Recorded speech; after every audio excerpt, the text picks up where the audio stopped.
Merci pour cette introduction, Emmanuel. C'est ma première présentation en français, donc si c'est devenu vraiment une torture pour vos oreilles, dis-moi, peut-être faire juste comme ça, les signes comme ça, et je continuerai en anglais. Mais j'essaie. Alors, je voudrais commencer pour remercier l'Institut des études scientifiques à Cargé. C'est vraiment un plaisir d'être ici. C'est ma première présentation en fait en français, mais j'essaie.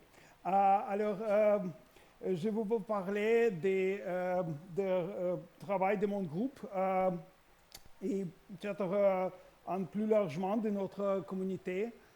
Pour commencer, comme le génome est replié en espace, en 3D, et comment un modèle physique nous aide à comprendre cela. L'ADN, vous savez tous que l'ADN, c'est les doubles hélices. Cette hélice est faite de lettres chimiques. Ici, j'ai... Oups. Ok, et maintenant? Oui, c'est lettres chimiques. Je vous montre 3 lettres chimiques de l'ADN. Et en général, l'ADN, c'est un texte. Mais quelle est la longueur de ce texte? L'image célébrée des ADN, en général, montre environ 12 lettres d'ADN.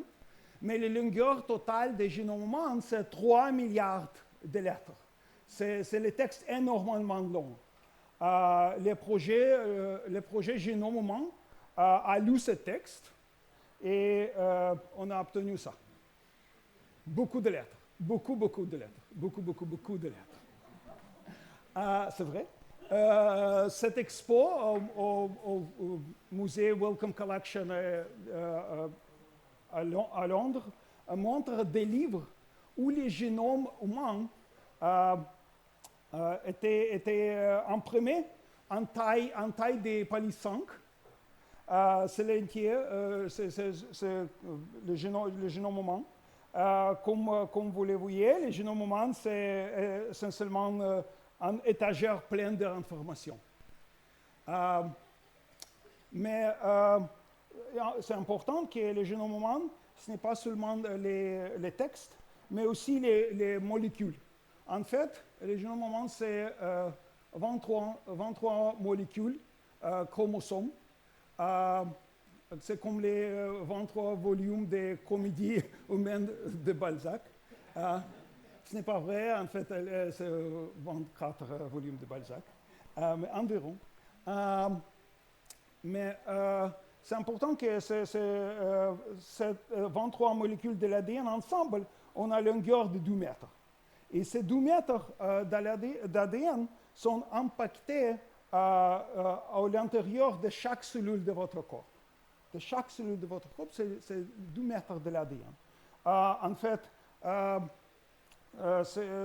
ces 2 mètres de l'ADN sont cachés dans les noyaux de chaque cellule de votre corps. Et ces noyaux ne mesurent que 10 microns de diamètre. Et c'est environ magique comme ça marche. Pour vous donner des idées, si les noyaux étaient gros comme cette boule de chien, l'ADN dedans sera un fusil de 20 km. C'est la distance de Cargé à Piana, dedans cette boule. Vous vous demandez peut-être si chaque cellule contient 2 mètres de l'ADN, quelle est la longueur de l'ADN de toutes les cellules de notre corps. Ma fille m'a posé exactement cette question. C'est facile à estimer, en fait. Mais qu'est-ce que vous en pensez? C'est les longueurs totales de l'ADN de notre corps. C'est d'ici à Paris, de Terre à la Lune. Ok, bon. L'événement. D'ici à Paris, de Terre à la Lune. Non? Ok, bon. De la Terre au Soleil.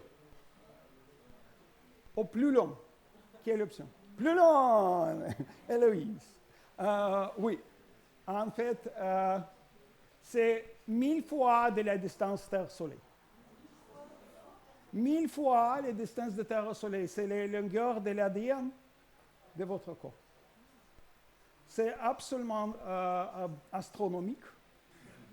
Vraiment. Mais, chez environ le nombre de personnes de cette salle, nous avons environ un année-lumière d'ADN ici, dans cette salle.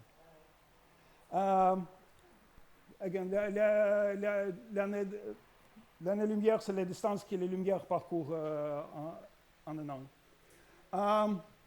OK. Comment l'ADN se plie dans les noyaux et les chromosomes? Regardez cette vidéo. Vous voyez comme les chromosomes changent les formes à cours des cycles cellulaires. Mais c'est la division des cellules. Je peux jouer. C'est les divisions. Maintenant, il y a deux cellules filles. Un et deux. Et maintenant, c'est les noyaux avec tous les chromosomes. Chromosomes, c'est en rouge ici. La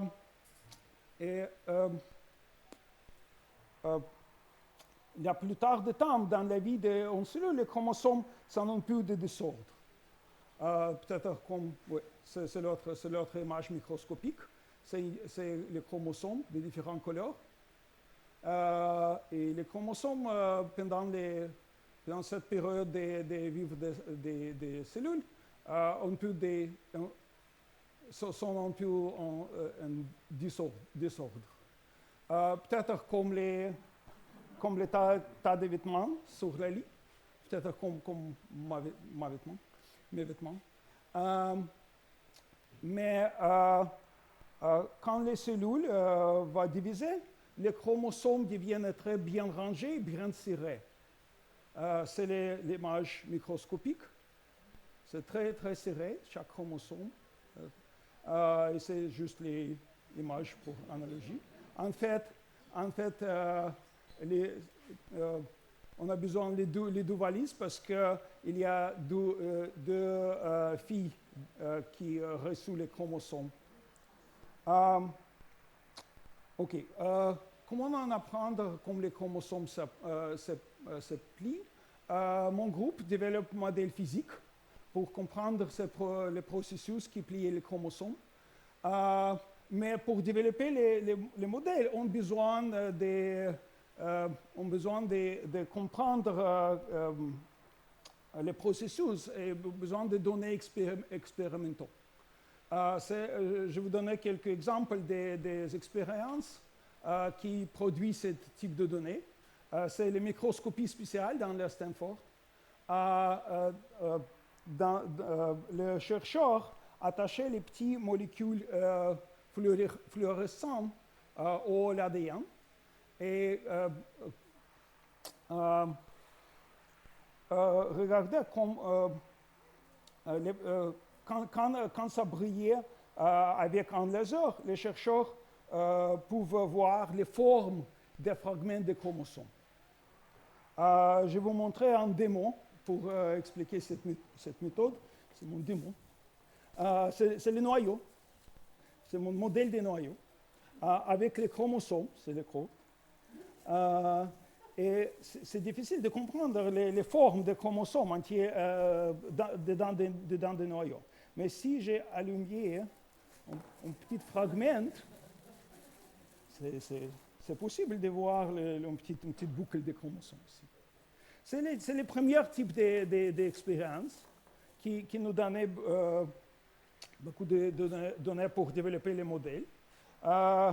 L'autre type d'expérience, c'est le laboratoire MIT de mes collègues Anders Hansen.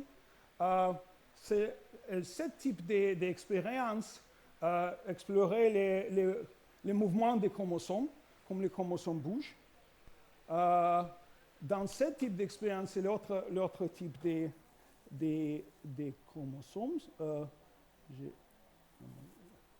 ça, les autres trucs comme ça. C'est où? C'est ici, oui. Il y a juste les deux probes non, c'est difficile. C'est ici.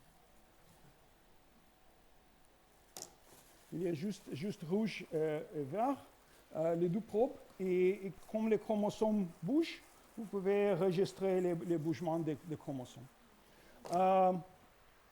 C'est l'autre type d'expérience, et comme ça, on a les données nécessaires pour construire des modèles physiques. Les modèles physiques, c'est un modèle sur ordinateur, où on a exploré comme les chromosomes peuvent plier. Et on choisit les modèles, on choisit les modèles qui concordent le mieux avec l'expérience.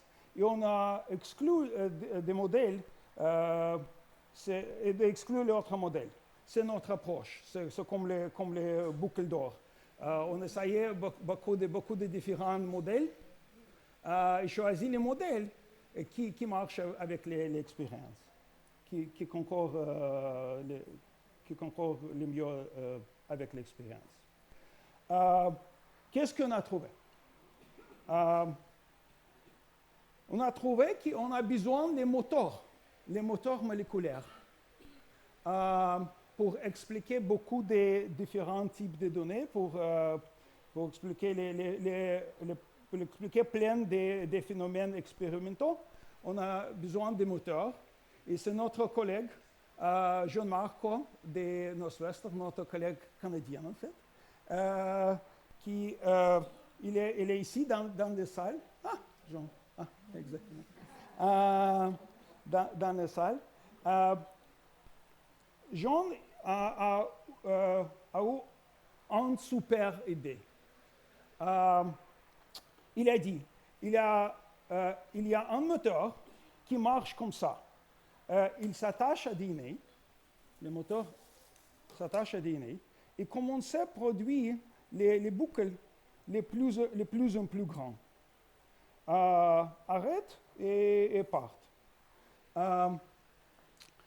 Mais c'était les fantastiques idées.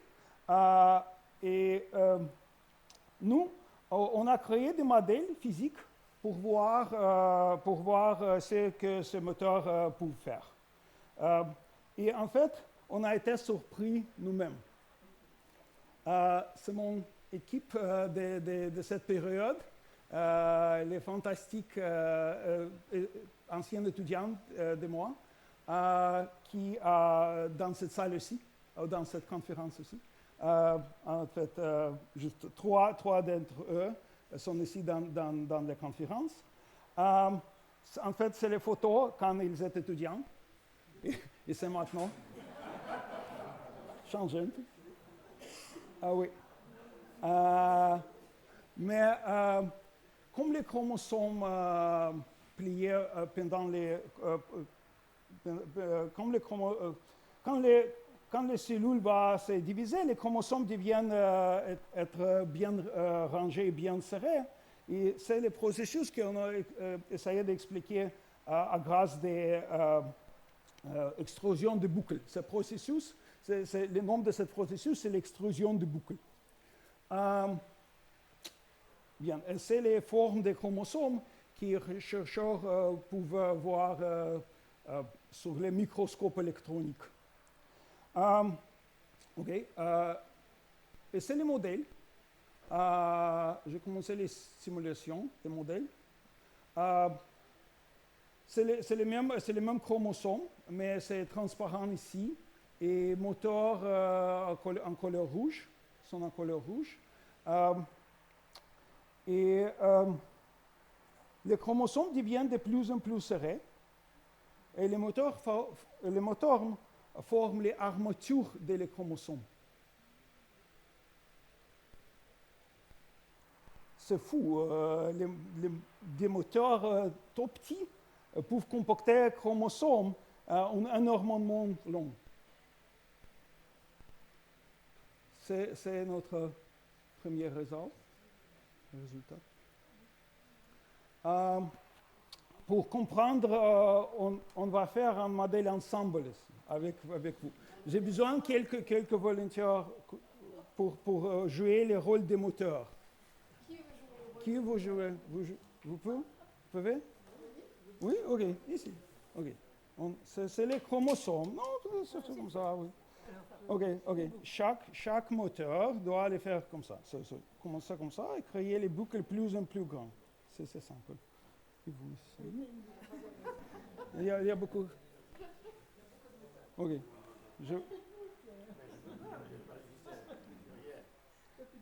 Juste créer les boucles les plus en plus grandes. Oui, et voir aussi. Oui, c'est ça, les plus en plus grands, oui. Et voir aussi, oui. Enfin, ça va créer les structures avec beaucoup de boucles, mais ça réduit les longueurs des chromosomes normalement. Parce que maintenant, c'est un chromosome un peu court. Et les deuxièmes. Okay. La deuxième chose, c'est l'extrusion de boucles pour séparer les deux molécules de l'ADN. Vous savez, une cellule doit donner une copie de chaque chromosome à ses deux filles, mais les copies sont mélangées. Il faut les séparer, les copies, pour donner des copies dans les deux filles. Environ 1 heure. Oui, 1 heure, environ 30 minutes. Pendant la division. Et c'est le processus de séparation des chromosomes. Les moteurs peuvent séparer les chromosomes et séparent et commencent les chromosomes.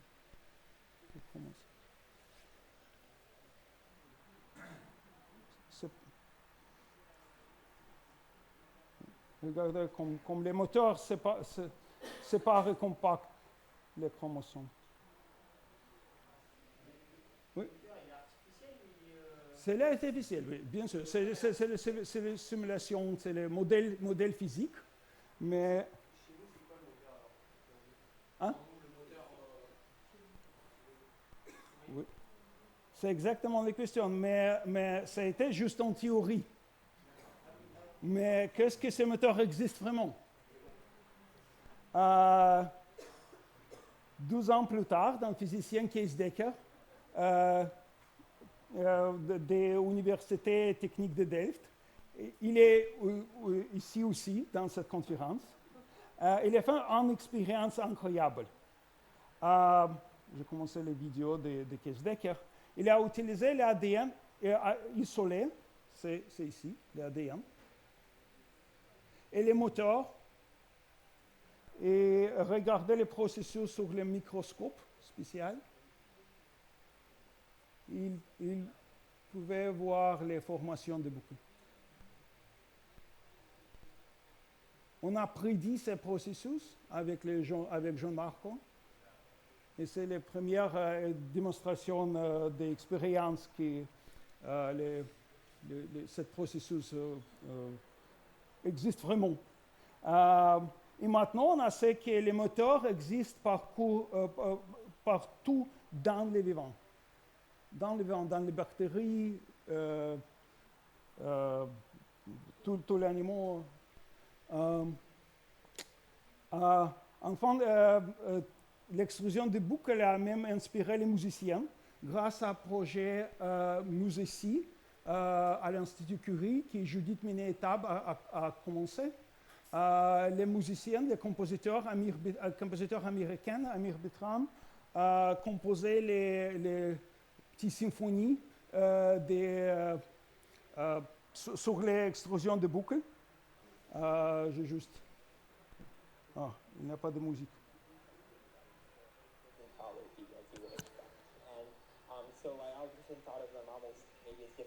Vous pouvez regarder cette vidéo sur YouTube, mais c'est très, très, très joli. Et maintenant, je voudrais remercier mon équipe à MIT, à l'Institut Curie, ancien étudiant, fantastique collaborateur et les organisations qui nous financent. Et merci pour votre attention et je passe les paroles à Emmanuel.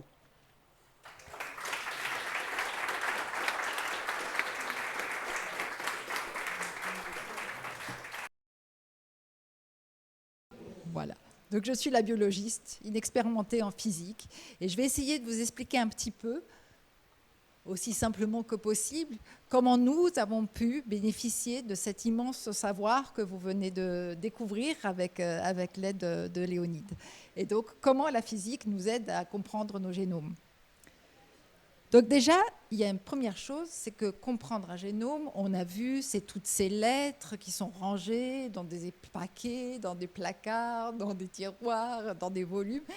Et il y avait une envie chez moi depuis très longtemps d'arriver à voir ça. Comment on pourrait faire pour voir nos génomes? Et il se trouve que je suis arrivée dans la recherche à un moment où il y avait la possibilité d'utiliser une découverte fantastique qui était la protéine fluorescente verte, Green Fluorescent Protein en anglais, vous admirez mon accent, GFP. Et en fait, ça a été découvert par d'abord un Japonais qui ensuite a été prix Nobel avec monsieur en particulier, monsieur Tsien.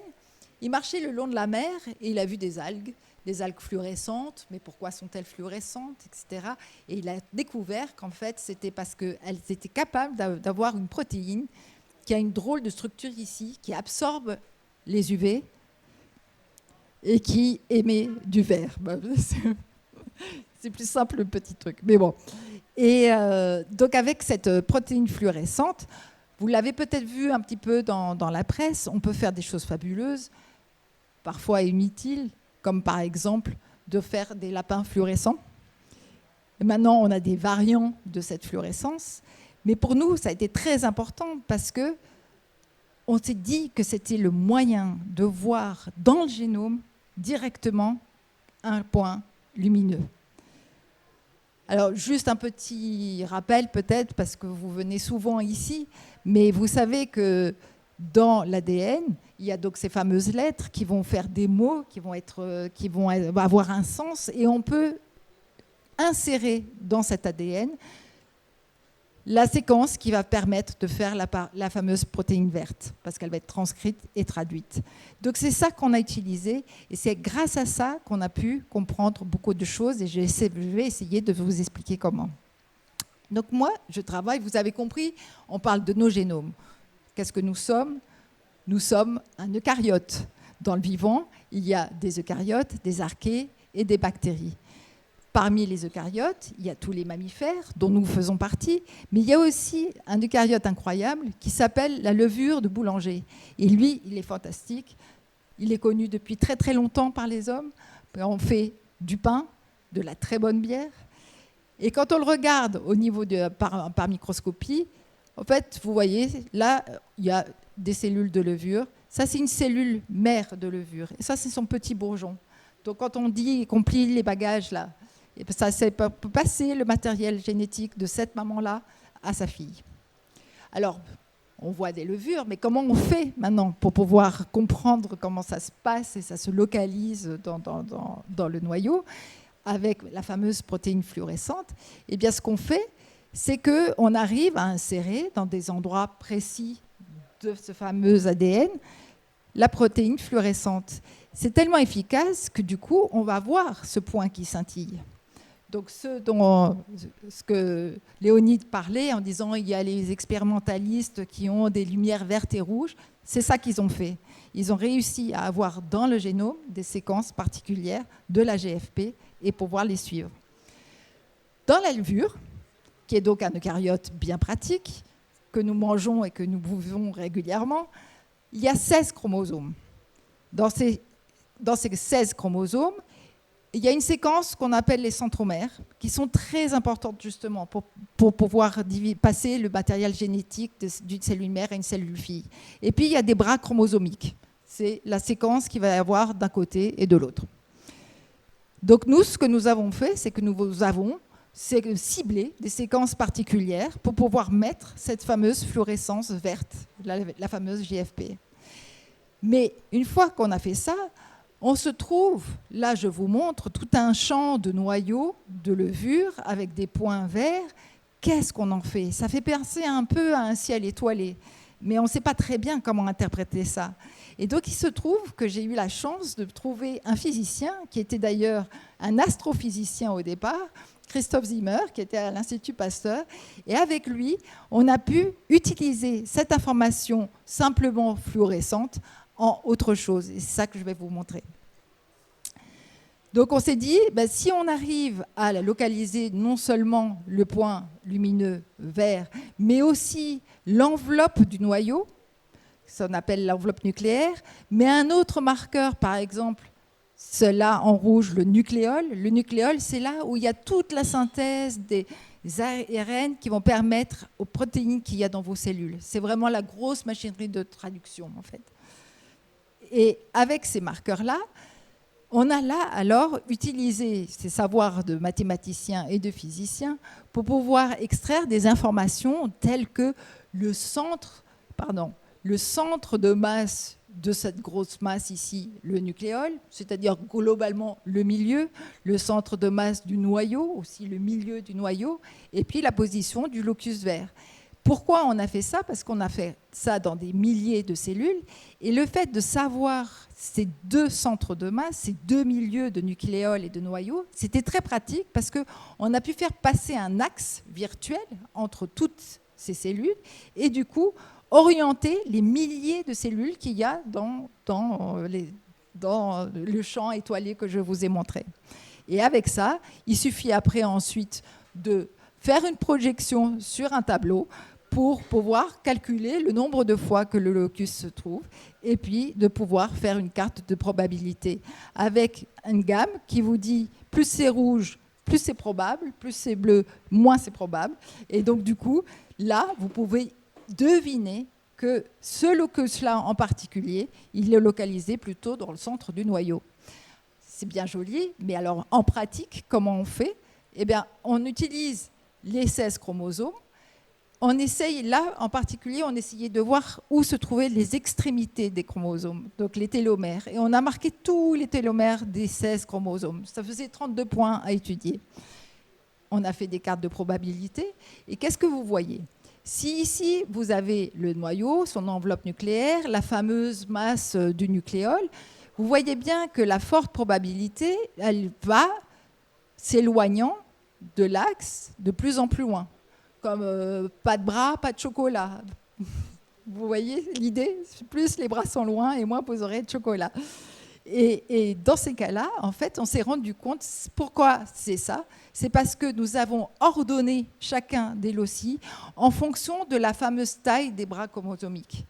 Donc là, on a réussi simplement avec la possibilité de regarder dans l'espace nucléaire un point lumineux, utiliser ces méthodes mathématiques et physiques que je vous ai dit, à organiser les chromosomes et à comprendre qu'ils avaient en fait une organisation où tous les centromères, ce qui permettent de diviser les cellules, à un pôle de la cellule, du noyau, et tous les télomères en périphérie en fonction de la taille des bras. Et ça, en fait, c'était connu.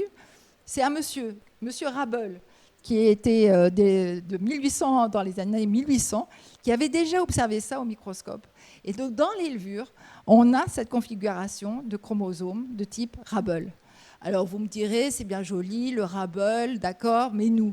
Eh bien, en fait, pour le moment, on a découvert que, globalement, il n'y a que 2 types d'organisation chromosomique. Il y en a peut-être d'autres à découvrir, mais pour le moment, dans tout le règne des mammifères, des eucaryotes, on n'en a trouvé que 2. Soit Rabel, soit ce qu'on appelle des territoires chromosomiques. Et qu'est-ce qui permet de passer de l'un à l'autre? Je ne vais pas rentrer dans les détails, mais c'est les fameux moteurs dont vous a parlé Léonide.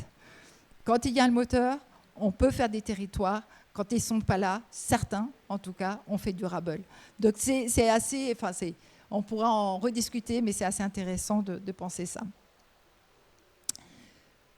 Donc, on a compris que les génomes et les chromosomes, ils étaient organisés. Alors, quand on dit 3D, hein, c'est en 3 dimensions. On a des valises où tout est bien empaqueté.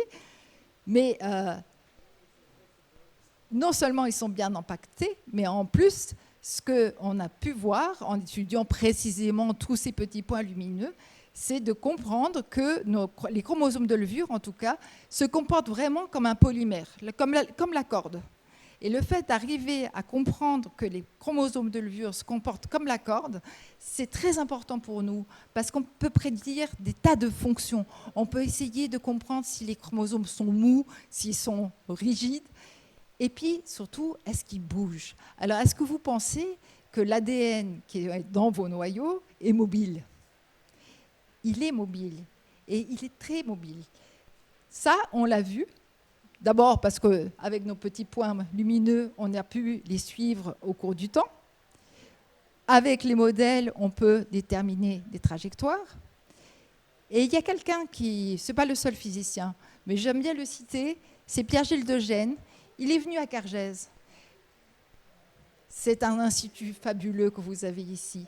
Et c'est sa rencontre à Cargèse avec d'autres scientifiques qui lui a permis, entre autres, d'écrire ce livre « Sable, poudre et grains » qui nous donne beaucoup de grains à moudre. Et donc, grâce à lui, on a pu comprendre, pas qu'à lui, mais on a pu comprendre beaucoup de principes de mobilité de nos génomes, où on peut savoir quel est l'espace qui est parcouru par un locus au cours du temps. Et on peut obtenir des informations du style l'exposant alpha. Alors là, on ne parle que de ça pendant notre congrès.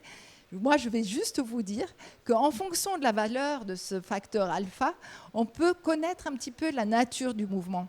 C'est-à-dire que si on a un alpha de 1, on va avoir un mouvement brownien. Si on a un alpha qui est plus petit que 1, alors c'est que vous êtes confiné. Et vous êtes confiné parce que vous êtes dans un noyau. Et que dans ce noyau, il y a beaucoup d'objets. Et que le locus que vous étudiez, il est dans un polymère et il ne peut pas faire tout ce qu'il veut. Ça, c'est la physique qui nous l'apprend. Et si on a un alpha plus grand que 1, alors dans ces cas-là, c'est parce qu'il y a des moteurs. Et on va aller beaucoup plus vite. Quelque chose que nous, biologistes, avec le petit point qu'on suit, nous n'aurions pas pu comprendre. Donc maintenant, pourquoi on bouge? En fait, on bouge. Pourquoi un génome bouge? Il bouge parce qu'il doit assurer des fonctions essentielles. Les fonctions essentielles, on l'a vu, c'est celui de pouvoir répliquer son ADN, de passer l'information génétique de la mère à la fille. Mais il n'y a pas que ça.